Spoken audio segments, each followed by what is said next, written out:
حساب لگائے گا، اپنی پچھلی زندگی کی قضا نمازیں ادا کرے گا.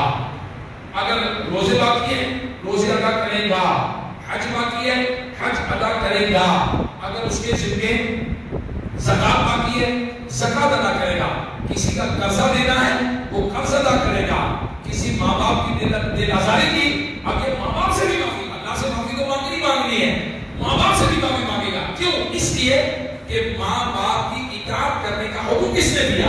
اللہ نے دیا. لہذا ماں باپ کی نافرمانی یہ دو طریقے سے یوسف کے ڈبل گناہ ہے. کس وجہ سے؟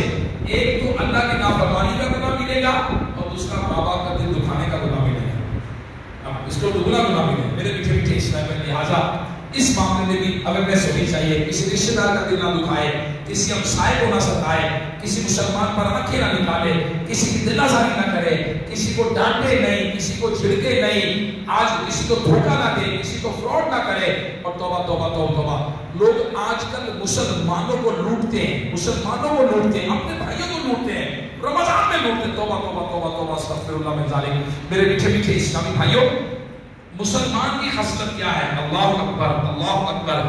مسلمان کی خصلت یہ ہے کہ حضرت سیدنا عثمان غنی رضی اللہ عنہ قحط آیا تو لوگوں نے بڑے آپ کو غلے کی آفر کی کہ جی 5 گنا منافع لے لیں، 2 گنا منافع لے لیں، 4 گنا منافع لے لیں، 10 گنا منافع لے لیں.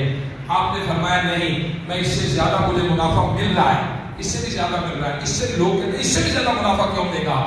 غلے کا قحط تھا اور آپ نے غلہ منگوا کر سارے لوگوں کے اندر مفت تقسیم فرما دی. بولا رب مجھے اس سے زیادہ دے رہا. تو میرے میٹھے میٹھے اسلام بھائیوں، جب قحط آ جائے، جب تنگی آ جائے، اس وقت تو زیادہ سہولت دینی چاہیے، اس وقت تو اپنا مال بھی دے دینا چاہیے. لیکن میرے میٹھے میٹھے اسلام، آج کل چھینا جھپٹی ہے، آج کل مارا ماری ہے، آج کل لوٹ مار ہے، آج کل مسلمان کو لوٹنے کا ذہن بنتا چلا جا رہا ہے. میرے پیارے اسلام، ایسا نہیں کرنا چاہیے، بلکہ پولائٹ ہونا چاہیے، نرمی ہونی چاہیے، شفقت ہونی چاہیے، محبت ہونی چاہیے. کسی مسلمان کا حق نہ مارے. اگر حق مارے گا تو بعد میں تو اس کو یاد بھی نہیں آئے گا کس کس کا میں نے حق مارا، یہ کیسے معافی مانگے گا اسے. تو لہٰذا میرے پیارے اسلامی بھائیوں، بچپن سے اس کی تربیت ہونی چاہیے کہ بچے کو دینے کا ذہن ہونا چاہیے، چھیننے کا ذہن نہیں ہونا چاہیے. مگر بدقسمتی کے ساتھ آج کل ہمارا ماحول ایسا ہے کہ چھیننے کا ذہن بنایا جا رہا ہے بچوں کا. کس طرح؟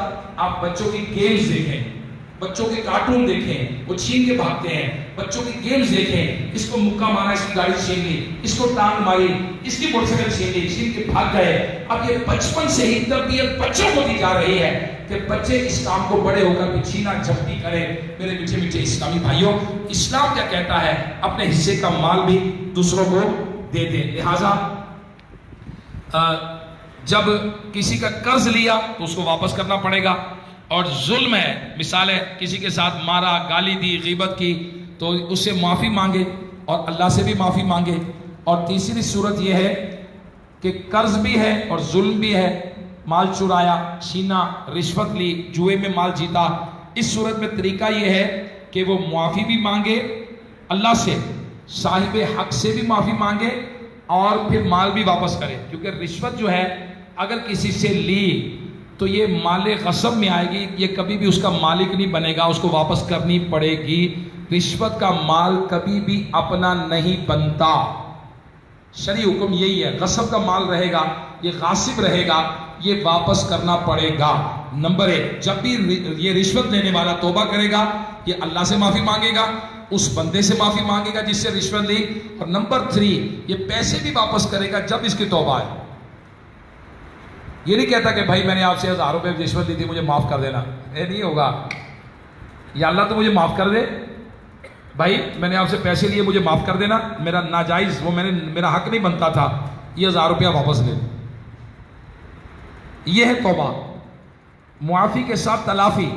میرے پیارے پیارے اسلامی بھائیوں، واقعی جو لوگ سچی توبہ کرتے ہیں، اللہ تبارک و تعالی ان کے گناہ نہ صرف معاف فرما دیتا ہے بلکہ ان کے گناہوں کو نیکیوں میں تبدیل فرما دیتا ہے.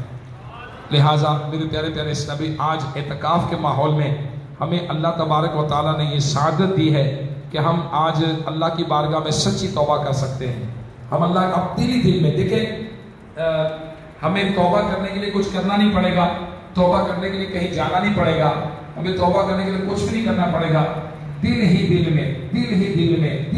میں اپنے دل میں ارادہ کرنا پڑے گا کہ یا اللہ میں نے آج تک جتنی بھی تیری نافرمانیاں کی مولا میں سچی توبہ کرتا ہوں۔ پھر اپنے گناہوں کو یاد کرے، یا اللہ میں نمازوں کی توبہ کرتا ہوں، میں نے جو روزے چھوڑے اس کی توبہ کرتا ہوں، جو غیبتیں کی اس کی توبہ کرتا ہوں، جو چغلیاں کی اس کی توبہ کرتا ہوں۔ اپنے گناہوں کو یاد کرتا رہے، اللہ کی بارگاہ میں آنسو بہاتا رہے کہ جس آنکھ سے اگر مچھر کے پر کے برابر بھی، سر کے برابر بھی آنسو نکل آئے، اللہ تبارک و تعالیٰ اس پر جہنم کی آگ کو حرام فرما دیتا ہے۔ میرے میٹھے میٹھے اسلامی بھائیوں، دعوت اسلامی کا ماحول ہے الحمدللہ۔ ہر روز عصر کا مغرب یہاں افطار اجتماع ہوتا ہے، مغرب عصر میں بیان ہوتا ہے۔ آج بھی انشاءاللہ عز و جل عصر میں بیان ہوگا، اور آج بہت امپورٹنٹ ٹاپک ہے، بہت اہم ٹاپک ہے۔ ہر شخص کا اس سے تعلق موجود ہے، ہر شخص کا اس سے واسطہ پڑتا ہے۔ گھروں میں لڑائیاں، جھگڑے